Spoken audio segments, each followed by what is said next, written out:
আজকে আপনাদের একটা বিফ বিরিয়ানি করে দেখাবো। পারফেক্ট একটা বিফ বিরিয়ানি। আমার ভাইয়ের বউ বলছিল যে, "আপু রান্না করার সময় অবশ্যই ভিডিও করে রাখবেন যেন আমি একটু দেখে, দেখে অন্তত ভালো একটা বিরিয়ানি রান্না করতে পারি। আপনার ভাইয়াকে যেন রান্না করে খাওয়াতে পারি।" আর এখানে দেখেন আমি বিভিন্ন রকমের মসলা নিছি এখানে স্টার মসলা, এলাচ, দারচিনি, গোলমরিচ, জিরা, জয়ফল আর শাহি জিরে ছিল না যেহেতু আমি এমনি জিরে নিছি। এখানে আমি পোস্তদানা নিয়েছিলাম সামান্য পরিমাণে মানে ৪ চামচের ১ চামচের মতো।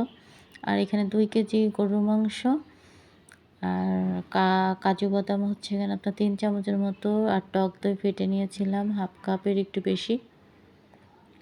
আর পুরা একটা লেবু চিপড়ায় নিছি, বড় একটা লেবু নিছি যেহেতু বড় লেবু এর জন্য একটাই নিছি।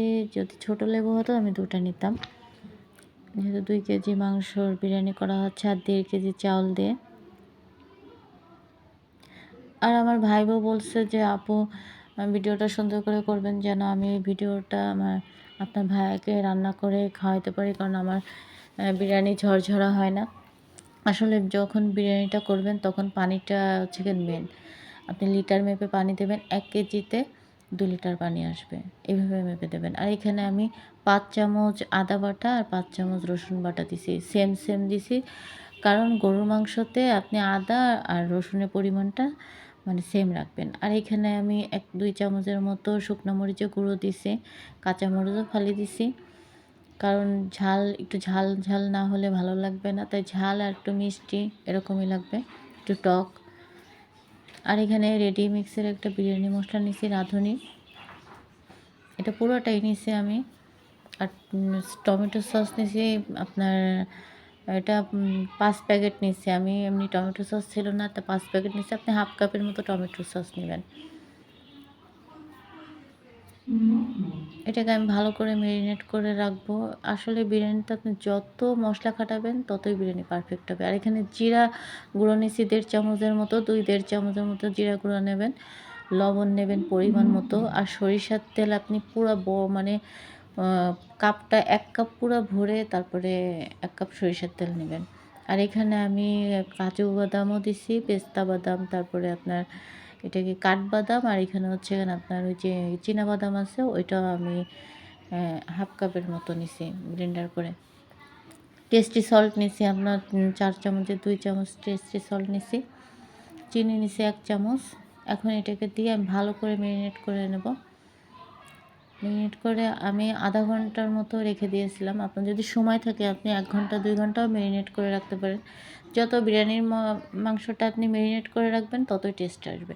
আর এখানে পেস্তা বাদাম, এটাকে মনে হয় পেস্তা বাদাম বলে। এটা লাস্টে আমার আসলে মনে ছিল না। পরে এটার কথা মনে পড়ছে। এরপরে এটাকে আর কি বেটে দিছি পেস্তা বাদাম। আর এরপরে আমি ১ কাপের মতো দুধ দিয়ে নিছি। গরুর দুধ যেকোনো দুধ নিতে পারেন আপনি। লিকুইড দুধ থাকলে বা আপনার প্যাকেট দুধ যদি থাকে ওইটা আপনি ওটাকে গরম পানি করে আপনি দিতে পারেন। ১ কাপের মতো গরুর দুধ নিয়ে গরম মানে দুধ নিছি তরল দুধ। আর এইখানে আমি দেখেন চাউল ভাজার জন্য এখানে পেঁয়াজটা দিছি। আমি এখানে আদা বাটা, রসুন বাটা কিছুই ব্যবহার করব না। যেহেতু আমি মাংসে সব ধরনের মশলা দিছি। এর জন্য আমি এই পেঁয়াজের ভিতরে কিছুই দেব না। এখানে দেখেন আপনার কি বলে এটাকে আলু বোখারা, কিশমিশ, কাজু বাদাম, গরম মশলা যে কয় রকমের আইটেমের আছে ওগুলো দিছি একটু করে। আপনি ৫টা এলাচ ৫-৬টা এলাচ দিছি। ৫-৬টারও বেশি দেবেন ২ কেজি যেহেতু আমি মানে ৬-৭টা দিছি এলাচ, তারপরে লবঙ্গ, গোলমরিচ এগুলা পরিমাণ মতো দিছি আর দারচিনি দিয়ে এটাকে আমি ভালো করে ভেজে নিছি। একদম ভাজা করবেন না পেঁয়াজটা, মিডিয়াম রাখবেন।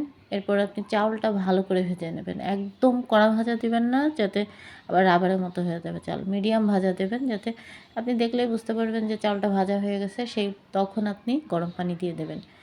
অবশ্যই গরম পানি দিতে হবে আর লবণটা আপনি পরিমাণ মতো দিবেন। আর এইখানে আমি দেড় কেজি চাউলের ভিতরে আপনি চাউলের পরিমাণ করে পানিটা দেবেন। ১ কেজি চাউলে আপনি ২ লিটার পানি দেবেন। কোনো গ্লাস না মেপে দিয়ে আপনি যদি লিটারে মেপে পানি দেন তাহলে আপনার বিরিয়ানিটা পারফেক্ট ঝরঝরে হবে। যেহেতু আমার মাংসে কোনো মশলা ছিল না, শুধু ওই গরু মানে এরপরে আমি দুধ দিছিলাম ১ কাপের মতো।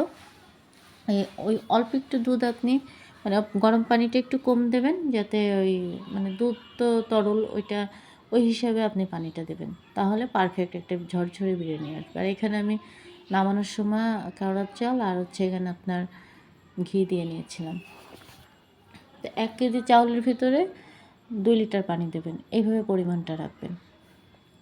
তো দেখেন আমার বিরিয়ানিটা আসলেই কি বলার মতো না, এতটা ঝরঝরে হইছে। আর লবণটা কিন্তু যখন চাউলের ভিতর দেখবেন পানি, একটু পানি আছে, তখনই চেক করে নিবেন। তাহলে লবণটা কি হবে কি তখন মানে ভালোভাবে বিরিয়ানির সাথে মিশে যাবে। আর দেখেন আমি আসলে আমাদের বাসায় ছোটোখাটো নিজেরা একটা অনুষ্ঠানের মতো করছিলাম, মানে নিজেরাই খাবো সেইভাবে একটা কেক করছি। এর জন্য কেকের ছবিটাও দিয়ে দিছি। আর এখানে দেখেন আমি একটু বেরেস্তা দিয়ে নিছি। বেরেস্তা অনেকে পছন্দ করে, অনেকে পছন্দ করে না। আমি যেহেতু সাজানোর জন্য এখানে একটু পরিবেশন করার জন্য দিছি। আর মাংসটা দেখেন ভিতরে একটু জুসি হয়েছে, একেবারেও মানে গলে যায় নাই বা একেবারেও শক্ত হয়নি, মিডিয়াম যেমনটা আর কি হয় ওরকমই হয়েছিল। মানে আসলে আমার গরুর মাংসের বিরিয়ানিটা যে খায় সেই পছন্দ করে। মানে কি বলবো, অনেক টেস্ট হয়। আপনারা বাসায় ট্রাই করবেন। আর ভিডিওটি ভালো লাগলে লাইক কমেন্ট শেয়ার করে দেবেন। আল্লাহ হাফেজ, সবাই ভালো থাকবেন।